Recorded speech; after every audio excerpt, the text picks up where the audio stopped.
Hi, Ismi Prince. എല്ലാവർക്കും black tide YouTube ചാനലിൻ്റെ പുതിയ വീഡിയോയിലേക്ക് സ്വാഗതം. എന്തുണ്ട് വിശേഷങ്ങൾ? എല്ലാവർക്കും സുഖമല്ലേ? എല്ലാവരും ഹാപ്പിയല്ലേ? ഹാപ്പി ആയിട്ടിരിക്കുക. Anything happy life first go on always പോസിറ്റീവായി.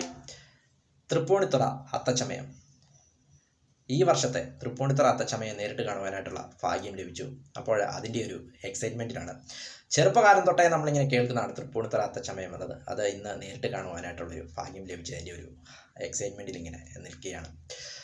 തൃപ്പൂണിത്തുറ അത്തച്ചമയം. അപ്പോൾ അതിനെക്കുറിച്ച് നോക്കുമ്പോൾ എറണാകുളം ജില്ലയിലെ തൃപ്പൂണിത്തുറയിൽ ഓണത്തിനോടനുബന്ധിച്ച് ചിങ്ങമാസത്തിലെ അത്തനാടിൽ നടത്തുന്ന ഒരു ആഘോഷമാണ് തൃപ്പൂണിത്തുറ അത്തച്ചമയം എന്നത്.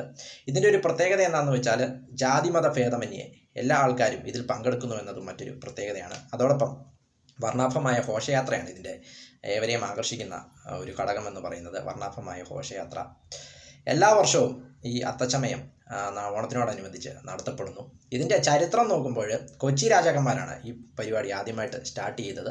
കൊച്ചി രാജാക്കന്മാരുടെ കാലത്ത് രാജാക്കന്മാർ അവരുടെ ആസ്ഥാനം എന്ന് പറയുന്നത് തൃപ്പൂണിത്തുറയായിരുന്നു. അപ്പോൾ രാജാക്കന്മാർ തൃപ്പൂണിത്തുറയിൽ പ്രജകളെ ദർശിക്കാനെത്തുന്ന ഒരു ചടങ്ങായിരുന്നു പിന്നീട് അത്തച്ചമയമായിട്ട് മാറിയത്.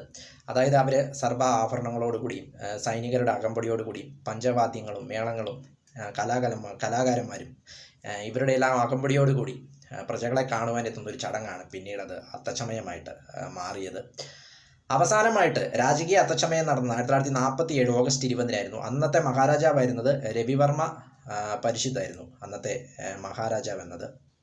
അവസാനം 1947 ഇന്ത്യക്ക് സ്വാതന്ത്ര്യം ലഭിക്കുന്നു. 1949 രാജകീയ അത്തച്ചമയം നിർത്തലാക്കിയായിരുന്നു. തിരുക്കൊച്ചി സംയോജനത്തോടുകൂടി രാജകീയ അത്തച്ചമയം നിർത്തലാക്കി. പിന്നീട് 1961 കേരള സർക്കാർ 1956 കേരള സംസ്ഥാനം രൂപീകരിക്കുന്നു. 1961 കേരള സർക്കാർ ഓണത്തിനെ സംസ്ഥാന ഉത്സവമാക്കി മാറ്റുന്നു. സംസ്ഥാന ഉത്സവമാക്കി മാറ്റുമ്പോൾ വീണ്ടും ഈ അത്തച്ചമയം എന്നത് പുനരാരംഭിക്കുകയായിരുന്നു.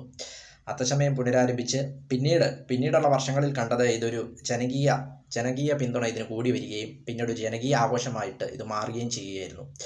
1961 അത് സംഭവിച്ചത്. പിന്നീടുള്ള എല്ലാ വർഷങ്ങളിലും ഇത് തുടർച്ചയായിട്ട് നടത്തപ്പെട്ടു. കഴിഞ്ഞ വർഷം മമ്മൂട്ടിയൊക്കെയായിരുന്നു ഇതിൻ്റെ മുഖ്യ അതിഥി എന്നത്. കഴിഞ്ഞ വർഷം തൃക്കാക്കരയിൽ നിന്ന് കൊണ്ടുവരുന്ന ഓണപ്പതാക ഏറ്റിയാണ് ഇതിൻ്റെ ഉദ്ഘാടനം ആരംഭിക്കുന്നത്. പിന്നീട് വർണ്ണാഭമായ ഘോഷയാത്ര നടക്കുന്നു. പണ്ട് ഇത് ഹിൽ പാലസിലായിരുന്നു നടത്തിയിരുന്നത്. ഇപ്പോൾ തൃപ്പൂണിത്തുറ ബോയ്സ് ഹൈസ്കൂൾ ഗ്രൗണ്ടിലെ അത്തം നഗറിലാണ് ഇത് നടത്തുന്നത്. അത്തം നഗറിൽ ആരംഭിച്ച് നഗരം ചുറ്റി വീണ്ടും ഘോഷയാത്ര അത്തം നഗറിൽ അവസാനിക്കുന്നു. എല്ലാ വർഷവും ഇത് നടത്തപ്പെടുന്നു. തൃപ്പൂണിത്തുറ അത്തച്ചമയം എന്നത് വളരെ വർണ്ണാഭമായ അല്ലെങ്കിൽ വളരെ കളർഫുള്ളായ ഒരു ഇവൻ്റാണ് തൃപ്പൂണിത്തുറ അത്തച്ചമയം എന്നത്. ഓണത്തിനോടനുബന്ധിച്ച് ചിങ്ങമാസത്തിലെ അത്തം നാടിൽ നടത്തുന്ന ഒരു ആഘോഷമാണ് തൃപ്പൂണിത്തുറ അത്തച്ചമയം എന്നത്.